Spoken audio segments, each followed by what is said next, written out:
गांधी कहते थे इतना बड़ा विद्वान भारतीय वाङ्मय का न पहले हुआ, न आज है, न कल होगा।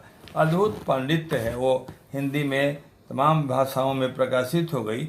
और ऐसे ही जवाहरलाल नेहरू ने भी जेल में कई ग्रंथों को, विनोबा जी ने, लोकमान्य तिलक, वो गीता राजगोपाला चक्रवर्ती ने, बहुत सारे ऐसे दुनिया के बड़े विद्वान हुए जिन्होंने जेल में जाकर और स्वाध्याय करके, आउट ऑफ स्टडी, जो वहाँ पुस्तकें पढ़ने के लायक मिली और उसको पढ़ते गए और अपने क्षेत्र के माहिर, क्योंकि वहाँ एकाग्रता रहती है, कोई बाहरी व्यवसाय नहीं होता है, लोगों से मिलना जुलना, बातचीत करना, ऐसा करना।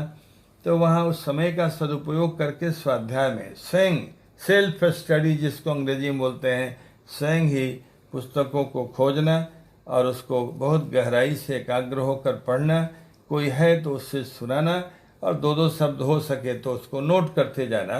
तो ये बच्चों में स्वाध्याय की प्रवृत्ति नष्ट हो रही है और केवल टेलीफोन, केवल मोबाइल और टेलीविज़न, उन्हीं पर रहना और उपन्यास और गंदे ये जो पत्रिकाएं हैं, जो नहीं देखने लायक चित्र हैं, नहीं देखने लायक जो एक्शन है, उसी में जीवन लगा देना। आँख भी गई, मन भी गया, चरित्र भी गया और जो जीवन का विकास होना चाहिए था सही रास्ते में।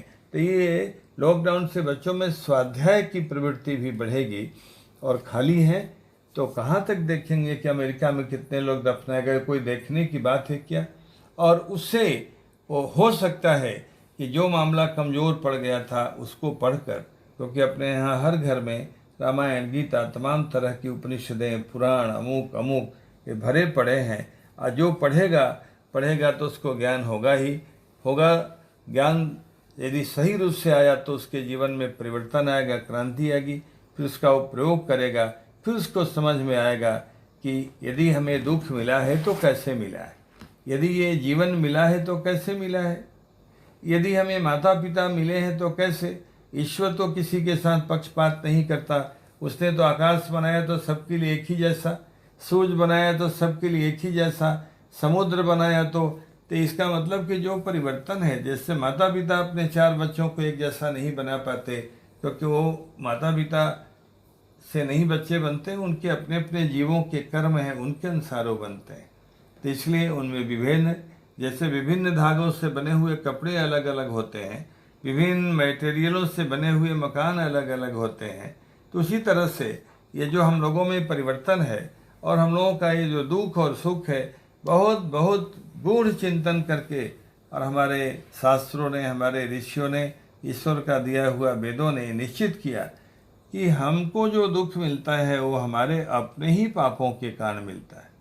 अब बतलाइए, जो गंगा लोगों को स्वर्ग देती हैं, जो दिव्य जीवन देती हैं, जिसके लिए भगीरथ जी लाए थे अपने पूर्वजों को तारने के लिए, उसमें आदमी कपड़ा धो रहा है, जूता धोता है, मुंह धोता है, पानी मुंह में लेके थूकता है और उसका क्या क्या उसी में नाला डाल देता है, उसी में चमड़े की फैक्ट्रियों का पानी पड़ रहा है। और आदमी यहाँ पर अभिमान करे कि हम देश का विकास कर देंगे। वो क्या करेगा आदमी, जब आदमी बड़े बड़े वैज्ञानिकों को ही लो जूता मार करके अब विद्वानों को और समाज चिंतकों को दौड़ा लेंगे। यदि कल्पना करिए कि अंग्रेजों ने जितने लोग राजनीति में लगे थे उनको मरवा ही दिया होता तो इस देश का क्या हुआ होता। न गांधी होते, न राजेंद्र प्रसाद होते, न लाल बहादुर शास्त्री होते, न अमुक होते, सारे तो नहीं, वो जीवित थे तब ना, तब देश असत्य, हिंसा और प्रेम का साम्राज्य खड़ा हो गया। लेकिन आज वो सारी बातें मिट गई हैं, इसलिए लोग स्वाध्याय करेंगे। बहुत बड़ा अवसर मिला है। मुझे लगता है कि एक बहुत बड़ा दल, लाखों लाखों बच्चे अभी लॉकडाउन में अपने माता पिता के साथ और अपनी संस्कृति के बादलों की छाया में, और पूरा परिवेश जहाँ निश्चल, और अब एकदम जब आदमी मृत्यु नज़दीक आ जाती है तो उसको फिर केवल ईश्वर ही याद आता है और जीवन कैसे अब मृत्यु से बचे। और कहीं सही एक तुकाराम जी के जीवन में कथा सुनाई जाती है। एक आदमी ने पूछा, आपका जीवन पवित्र है महाराज, कैसे आप इतना पवित्र जीवन जीते हैं? उन्होंने कहा कि तुम जाओ तो कल तो 1 सप्ताह बाद मर जाओगे। लोगों का बड़ा विश्वास था कि जिसको कह देते हैं वही होता है, सत्य बोलते हैं। फिर कहा जाओ 1 सप्ताह बाद मर जाओगे। वो जाके बिस्तरे पर लेट गया और घर वालों को बोला मैं 1 सप्ताह बाद मर जाऊंगा, अब मुझे कुछ नहीं करना, ना फैक्ट्री लगा सकता हूँ, ना मकान बना सकता हूँ इतने दिनों में, ना खेती कोई होगी 1 सप्ताह में, अब पड़ गया। वही मुझे ला दो, खाना पीना थोड़ा बहुत खा लूँगा, अब मैं मरने वाला हूँ 7वें दिन। तुकाराम जी 7वें दिन पहुँचे। पूछा क्यों भगत, क्या समाचार? बोले कि मैं आ गए, बहुत अच्छा हुआ, अब मैं तो मरने वाला हूँ। बोला कि मैं पूछने आया हूँ कि तुमको संसार में 6 दिनों में क्या याद आया, क्या चिंतन किया तूने? कोई बुरे विचार आए क्या कि कोई सुंदर लड़की हमारी पत्नी हो जाए, किसी की फैक्ट्री मेरी हो जाए, मैं सबसे बड़ा क्रिकेटर एक्टर हो जाऊं, सबसे बड़ा उद्योगपति हो जाऊं? कोई आया क्या? कोई भी मन में आया अर्जन का और अभिमान का, छल का, अमुक का आया विचार? बोला कि नहीं, केवल मृत्यु को ही मैं इतने देर से याद कर रहा हूँ, मृत्यु के अतिरिक्त में और कोई बुराई आई नहीं है। मालूम है मरना है 7वें दिन।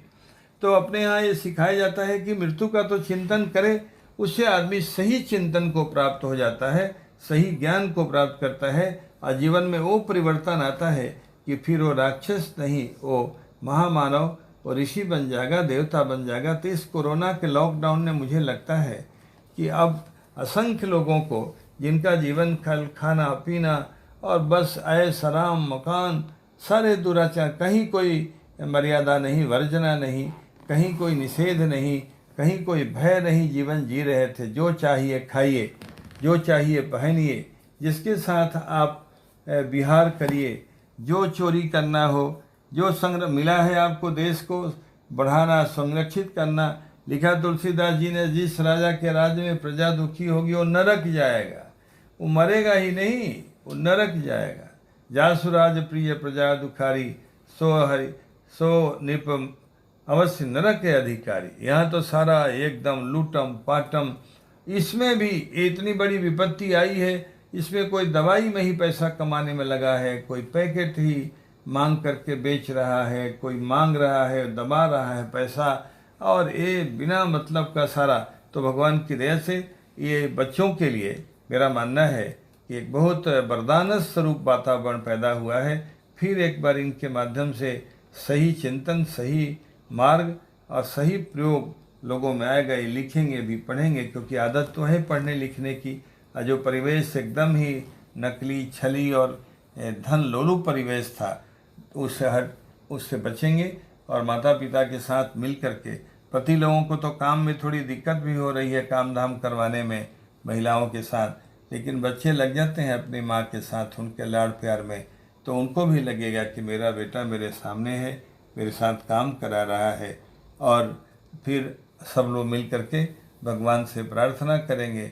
जैसे जब कोई विपत्ति आती है तो सारे देवी देवता, पृथ्वी, सभी ऋषि महर्षि मिलकर, जैसे सुप्रीम कोर्ट में लोग जाते हैं जब कहीं नहीं जीत पाते, कहीं नहीं न्याय मिलता, तो सभी लोग भगवान से प्रार्थना करेंगे। और प्रार्थना का सही तरीका यदि हो जाए तो उससे सफलता जरूर मिलती है।